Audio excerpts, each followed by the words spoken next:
Hey babies, hey babies, hey babies. Hi everyone. What's up, Callow? How are you today? Got your first Caps win last night. Booyah. Yes, sir. Yes, That was sir. nice. That was nice. That was a definitive win too. Like Yeah. very good win. Didn't just eke it out. Yeah, very good. Yeah. I'll talk about them in a minute. I want to start with the old footballs. For those of you watching on YouTube, you will not be able to see this later. For those listening on the radio, Anish Shroff, my former colleague from ESPN, who calls the Panthers games, is going to join me soon later on in the show, and he goes into detail about Bryce Young, about why he's not playing. So it's really good and kind of gives you the lay of the land. And after you hear what he says about the Panthers defense, if we don't score 30 on them, it will be a shock to me. So this is either going to be a big Commanders win or just a very high scoring game. One of the two. That's what I'm waiting to actually see. So we'll see what happens on Sunday. All right, let's get into the other stuff that's going on real quick. Jerry Jones wants to fire sports radio hosts today. Jerry's age is catching up with him. He went full old man on sports radio hosts who I'm confused by the relationship here. He goes on the stations Plural. willingly. The one that he went on yesterday, the hosts who are there have been there a long time. They've been doing these interviews with him. I've often marveled that I appreciate that he does this because very few owners actually do this, but he is the GM of the team too. So he really should be accountable. And he also likes the media. And in the midst of them getting blown out by Detroit, the hosts basically start going back over. They want to do the whole, this started in January when you didn't do this and told us you were going all in, and wanted to do the whole rundown with him. And he wasn't having it. And then in the middle of it said, that's not your job to do what you're doing right now. And I could have a different person ask the questions and I'm being serious. So one, I don't know the relationship enough to know. I'm assuming, I think the station pays the Cowboys to have Jerry Jones on, but he's insinuating he pays them interviews on a quote unquote independent station. So I need to know what's the relationship here, guys, before I can really cast a judgment on what he did yesterday. I took it as he could just do it on another show. That was my takeaway. That it was Okay. like I could take this to any other station and they would ask me questions. And it doesn't have to 100%. be like this. But what's always funny about this is Jerry is so Vince McMahon-ish because we've heard about this with Jerry. He courts the media and courts those guys in the offseason, and he likes them asking him tough questions and stuff. It's just really funny when he pulls the curtain back like he did yesterday and he gets pissed off because they're asking valid questions. Remember, we reference his one that he went off like 4 years ago where he was like, I got the patience to jack with you and all that stuff, where he's done this before, but this one was a different level clearly because he knew going into it he was screwed. It was the worst loss under his ownership. And by the way, I would have criticized him on one thing that he said. He continually references, oh, everyone told me the biggest mistake I did was buy the Cowboys. And it's like, dude, you were really good from 89 to 97. So you're milking the last 27 years off of your first 8 years owning the team. Like, it's a little ridiculous. I'm sick of hearing about that one. If you want to talk to me about the branding, that's a different thing. But don't tell me you know what you're doing on the field when it comes down to it. The whole, everyone said I was crazy buying the Cowboys. What are you talking about? Right. That's shut up. That one's ridiculous. Like, all of these franchises go up in value constantly. And, could he have envisioned it'd be worth what it's worth now? Probably not. But would it be worth more than he paid for it? Yeah, I think so. You own a priceless piece of art. Okay. Second, on the questioning, and it was funny. It's worth listening to. They didn't ask him anything that was unfair at all, period. And this goes back to messaging matters. When he went back in the offseason and said, we're all in, but they didn't have the cap room to do anything that was all in. And they had major contracts that they had to deal with, namely CeeDee Lamb and Dak Prescott. I looked at it and I went, people need to stop painting like they can go do things in free agency. Their cap situation it prohibits them from doing so. And I thought it was funny when people were trying to go down a line of questioning where they're like, are you being cheap by not giving Dak the money or giving CD the money? And I'm sitting there going, they've paid their stars. It's not that they don't do that either. So I think his messaging of we're all in to win was misconstrued from, and I think rightly so, by the people who cover them to go, okay, well, I guess you're going to make this team better, when all they saw were parts that were being stripped away. The defensive staff, some of the defensive players, a couple of the offensive players. I talked about this for months. I'm like, there is no chance on earth that's a 12-win team again. And I'm not really and honestly, I was on board with let Dak's contract run out, because you might be in reset mode and you've got to pay Micah Parsons and you got to pay CeeDee Lamb. Like, you got to think about this. And if he doesn't show you with a lesser quality roster that he can elevate them, that it might be time to move on. But I think he got bullied and pressured into doing this contract with him. And now it's looking dumb. And I like them unraveling this year was predictable to me. And they may still turn it around. But after last week, watching the Lions toy with them, seeing him freak out, knowing Micah goes on, podcasts and asks questions about why they're this and why they're that, and there's an intense amount of scrutiny on them because they are who they are. Like, this was like what I thought might happen. They probably aren't a below 500 team, like roster wise, but all those outside pressures may make them one. And now they got some injury. Now they got their owner losing it on sports radio hosts. Them finishing 7-10. That's like the path starts to open for teams like us. And like, this is best case scenario if it's going to go like this, because they are better than what they showed last week, but they're crumbling under the pressure and you can feel it. Totally feel it. Well, the other thing is it actually wasn't really the public perception to get Dak signed. It was their own fault. Remember, he has that clause in his contract where had he just not gotten re-signed by the new league year, there was a $40 million dead cap hit.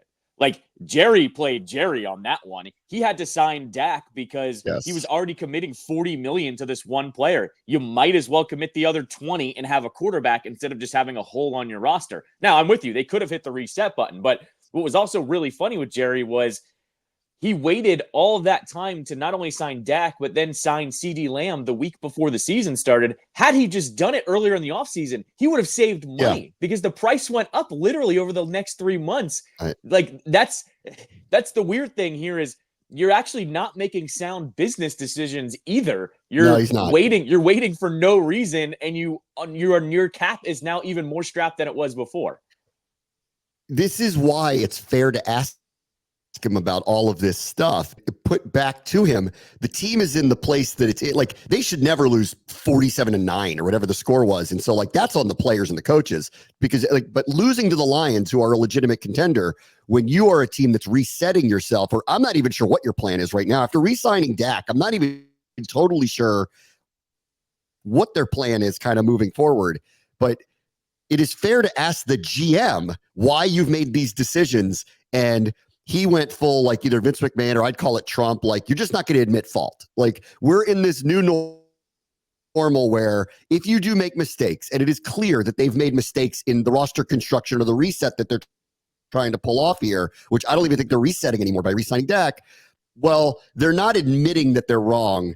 And that's why he's so ticked off, because he thinks that he's like, you can't approach him that way and essentially explain himself, even though he's the reason why their roster's in the situation that it's in. So it's totally fair to ask him about that. Like, I don't blame him for them losing 47-9. That's ridiculous. Like, that shouldn't happen. But I do blame him for them being a 500 team. Like, you're allowed to blame the GM for that when it's obvious that that's the case. Jerry's losing that fastball a little bit. And not unlike Trump a little bit here too, he meanders in his answers. If you listen to these answers when he talks, it's the weave. I don't know what he's talking about half the time. He gives these long, crazy, verbose answers that all circle back to kind of nothing. And you got to find the part in the middle that actually is newsworthy of it or is actually on topic. So it's like, this is good for all of us. If this is what they're going to be, the older he gets, the more poor decisions he makes, the better off we all are in his division for sure. And like, they're going the wrong way. Anyway, all right, let me get into us a little bit, because I want to get to a point that I'm trying to make with that happening. Okay, subtext of that. John Allen's out for the year. I didn't even really mention it yesterday. I was kind of just forgot to totally mention it yesterday. I don't want to hear that this is not a big loss. I know there's some subset of the fan base that seems to think like, well, he's not what he was a couple of years ago. And, he's making all this money. And if he's not going to have that kind of impact, guys, we don't have anybody nearly as good as him behind him. Now, I'm hoping Johnny Newton becomes that, but I don't like putting that kind of pressure. John Allen was a Pro Bowl defensive tackle, was actually playing better the last. I agreed the first few games. I'm not sure where his impact was, but he was getting better as this was going along. And I don't think that he's a replaceable part for them. So while I'll hear out the people going, he's not Aaron Donald. No, he's not Aaron Donald. They don't have somebody as good as him on this roster on a defense that's ranking in the bottom third right now. They can't stop the run and is having trouble stopping the pass. This is not a good thing.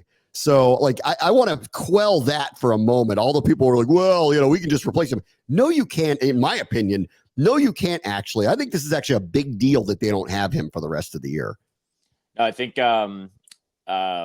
with Allen too, he's one of the few leaders they have as well. It's him and Terry you look at as the leaders of this team. I think Jaden's coming into his own, but Wagner too. Wagner sure. And Luvu are rising up the charts there as well. Sure, but in terms of the guys that are established, he's the one. He's the one doing the pregame speech and all of that stuff. And he, I'm with you. The people that always want to say, "Oh, Allen needs to be traded," I'm always like, "And replace him with who?" Because that's exactly what those conversations should lead to. And it would come down to, no, you don't want to get rid of him. He's still very, very good. We just want a little bit more out of him. I'm hoping that it's by committee and that they can get by without him. But yeah, I'm with you. This is a big loss. And big loss. You know what? It's really funny. I'm kind of looking at Adam Peters all right, you drafted Newton and you hit on every other pick, it seems. So let's see if this one comes through as well. But it's I'm with you. I don't want to put the pressure on Newton on that because Allen was a top draft pick in the first round and has, shown that he's been very, very good. So yeah, I'm with you. So, all right. So we've reached this point where 4 of the first 6 are on the road. They're 4-2. The schedule is very set up for them with 5 home games over the next 8 weeks and limited travel. New Jersey's the farthest they're going to go, and they're going to have a bye week before they then turn the corner and have a couple of road games in December. But it is very set up here for Washington to have a very good record, heading into December when the games really matter. Dallas, let's see what happens from here, right? It's set up for them to go sideways. Maybe they'll steal themselves and maybe they'll turn things back around, but it's not sounding or looking good right now for them. I think the Giants are who the Giants are, especially if Neighbors is going to be hurt and missing time. They're more competitive than they've been, but they're not good enough to win, and their quarterback play is 4th best in the division. So you do the math on that. And with the Eagles, they're another one. Let's see how they handle themselves after their next big loss when they have their coach freaking out on fans and then having to apologize for it. And they're just not as prolific offensively that they've been in the past. So let's see what happens. You could make the case we're the normal ones. I mean, this is weird times now. We're in a weird new normal. We're the normal ones, stable ones all of a sudden. So it's set up. That's all. Doesn't mean it's going to happen. It's set up. So I think you have to start really kind of make the case to buy here at the deadline if you're Washington. With Allen going out, I don't know that you go and find the next defensive tackle for them. But if the right person was available on a rental, I'll hear it now. I think it is clear as day that they have to, if they can, upgrade the corners. And I understand, I am all for we're in the long haul. This is the first year of it. I don't want to give away a first-round pick to anybody, but we have a lot of draft picks again. We have a lot of cap room to spare. We have some assets. And I was thinking about this, and I was talking to Keim last night about this, and I'm like, you know what the chief complaint about the Orioles is? The chief complaint is that they have all these really young, good players, and they're treating them like precious gems that they can't part with. And everybody is sitting there going, but you could win now if you're willing to give up a couple of them to bring in people to help you win now. And while this is on no typical track of any NFL team to do something like what they're doing, because it's kind of unprecedented that with a rookie quarterback, he's this far ahead of the curve. With a team with a new staff, new front office, new ownership, that they would turn around and be this stable and this kind of ready to compete. And then with a roster that was totally flipped over, this is the story a movie is made of. Like, it's ridiculous. But the reality is, it is happening. And because it's happening, and because I've watched what's happened with the Orioles, and I'm sitting there going, I get what they're saying about them. Like, I know this is ahead of schedule, and a couple of years from now, it doesn't mean it's not happening now. And because it's happening now, give these guys a real chance to win. So I will make the case that I don't want to do anything nuts, and I don't think they will, because they've been very disciplined. But I think this team should be buyers now with this team, specifically on defense, where it is right now, because the door's open. And you know what? They're already, every week we laugh about all the unprecedented historic things this team does. It means they have a chance to win and they can compete. Give them a chance to win. And I'm hoping that, I don't know how internally they feel about it, but I don't know what their expectations were, but mine have changed. And looking around the landscape, changed enough that I think the case is made here. That, like, I'm not going to do anything nuts that, that like really kind of puts them in a cap crimp in the future or gives up picks for no reason. They're not in a go over the top situation. I do think they should be buyers here.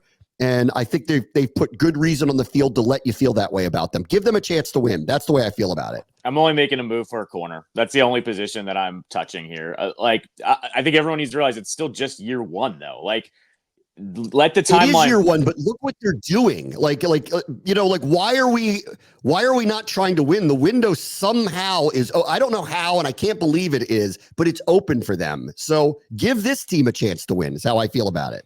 I'd only trade for a corner that if somebody's trying to unload somebody on a rental deal that you can extend out. Other than that, I'm not making any moves because Adam Peters is nailing the draft picks at this point. Like, let's talk next year if they're still performing at this level and they have another draft class here where half the roster wasn't turned over. Like, that's what I'm saying.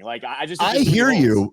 But how do you then square? They're 4-2 with the number one scoring offense in the league, and you don't sit there and go, but if our defense was a little bit better than what it is, don't we give ourselves a chance? Like, don't we do that? But that player might not exist. Like, if we want to give up a first-round pick, sure. But you're saying don't do anything rash. I don't know what position exists that they're only going to get there with a third-round pick, essentially. And granted, by the way, saying, like, this whole conventional wisdom of, like, we're resetting and we're rebuilding, I agree with it. And they haven't done anything that's undisciplined yet. Not once. They didn't go get Ayuk. They didn't give up their first-round picks for anybody. They never gave anybody any ash term. Like, I love what they did. And clearly they did very well with the draft. And, like, so I trust them. I will trust them here, too. That and I think, because I could see it on Adam Peters' face, he hates losing. Like, you could just feel it and see it. Like, he hates it. I think if there is a rational, disciplined move to make here, I'm all for it, in the name of giving this team a chance to win. I know it's ahead of schedule. So what? They're winning. Give them a chance to win. Like, that's how I feel about this one too now. 4-2 with the number one offense, watching what this quarterback does. I'm sorry. Like, I know it's weird and unprecedented and it's unusual and you should be thinking about the future, but I want to think about the future for the first time in forever next year, because the present's really good. And I'm open to it differently than I was entering the season. I'm like, oh, let's just get through I'm like you. I'm like, let's get through. I like what we see. No, not at 4-2 with our division crumbling around us. I think there's an opportunity. So give them a chance to win. That's the way I feel about it. I'm good. Like, I'm only doing it for a cornerback. I'm good with being patient. My expectations of this year was to see if Jaden Daniels is the franchise quarterback. He's here. He's arrived. I get it. I'm not being any more rash than that, though. I'm only getting a player that I think I can extend out who's on a rental deal. And I haven't looked at what corners are free agents that they could possibly pick up. But, like, I look at what the Bills and the Jets did yesterday. They moved third-round picks. If that move exists, go ahead and do that one. Yeah. I just don't know if that one exists, but I'm not trading anything more than that at this point, because I know how much they need to turn over on their roster. Like, you still need to stack this team with some talent and not just rely on free agency in it. Yeah, I agree.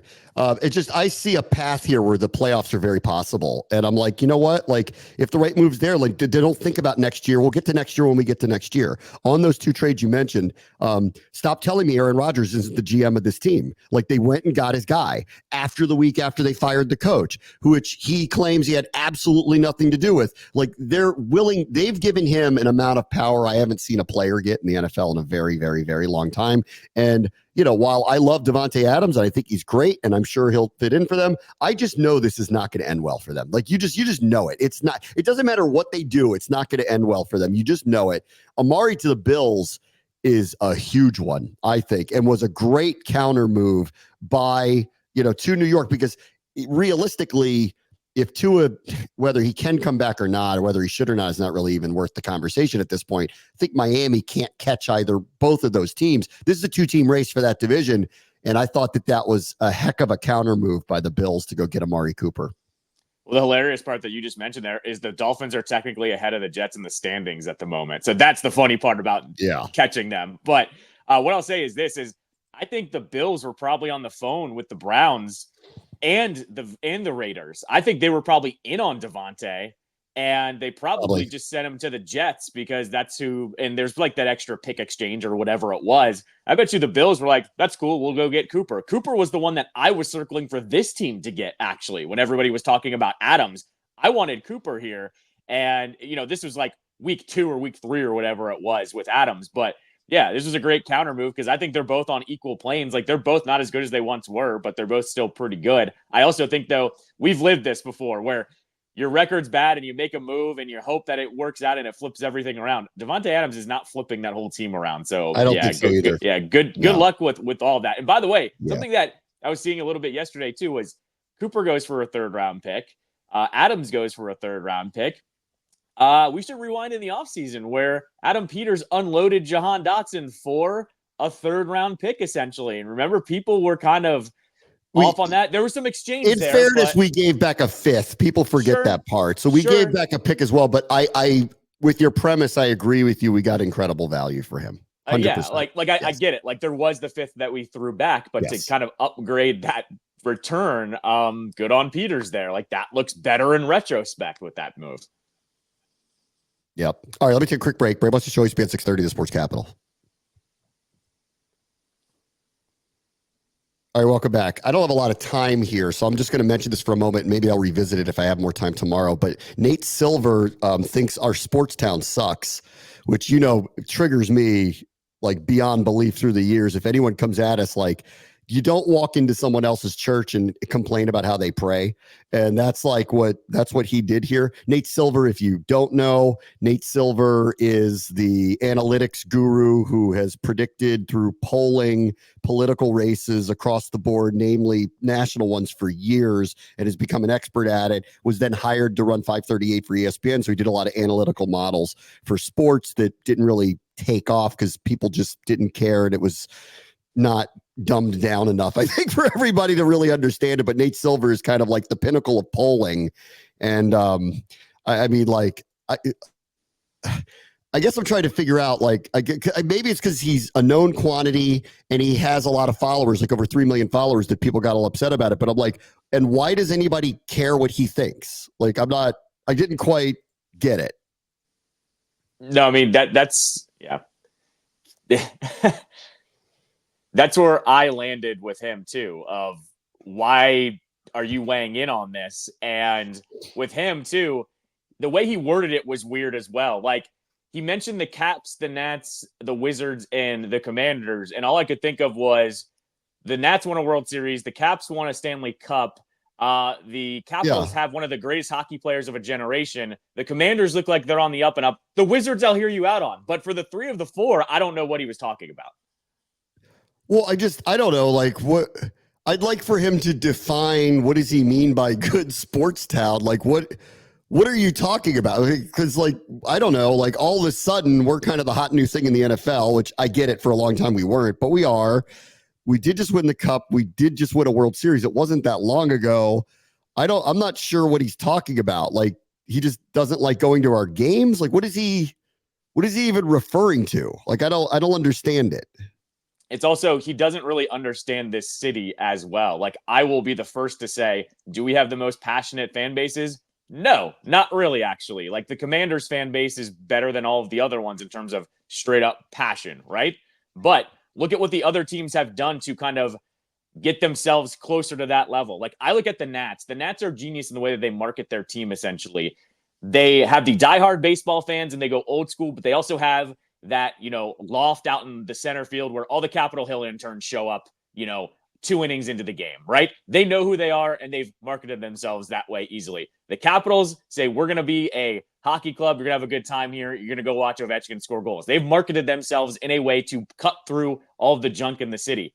I'm sorry our city has so much to offer, dude, that maybe you don't feel like we're as passionate as other fan bases, but really ridiculous to even try to say that we're a bad sports town. We're not. I just I don't get it. I don't even know. And I think largely I'm like, I don't know why people care so much, but here I am talking about it too. But it was only because I think people cared so much about it. Like, what do you care what he thinks? Like, right. He's a political polling expert. Like, what do you give a crap what he thinks? Right. Zachary, give Nate Silver a show on the Monumental Network, and then maybe we'll convert him to a DC sports fan. That's not happening. That's a good guess for Saliza, by the way. You ought to have him on. Talk to him about that. I agree. All right, last thing real quick. Jake the Snake Joe. Jake the Snake helps the Capitals get their first win, Joe. How about that? That was very, very fitting that Jacob Vrana scores on his first shot of the game against the team they beat in the Stanley Cup in 2018. That guy, I mean, you talk to anyone around the organization, has worked his ass off to get back into the lineup with the Caps. And I thought the Caps actually, they did a solid game one. They said to Sonny Milano, we're going to give you a chance here. And if we don't see it, Jake's getting in. And that's exactly what happened. And it paid off for the first goal yesterday. And then the Caps, that second period, they dominated the Knights, scored 3 straight goals in I think it was 3 minutes and change. Yeah, 3 minutes and change of game time. And then they locked in. Really good win by the Caps. This was Vegas's first road trip. So you take a little bit of that with them moving over to the East Coast. But no, really good win. Logan Thompson made a couple of really big stops, which I thought was really encouraging yesterday. Really good first win for the Caps yesterday. Yeah, it was. All right. I've gone too long today, so I'll talk to you tomorrow. Brad, watch the show. He's be at 6:30 in Sports Capital.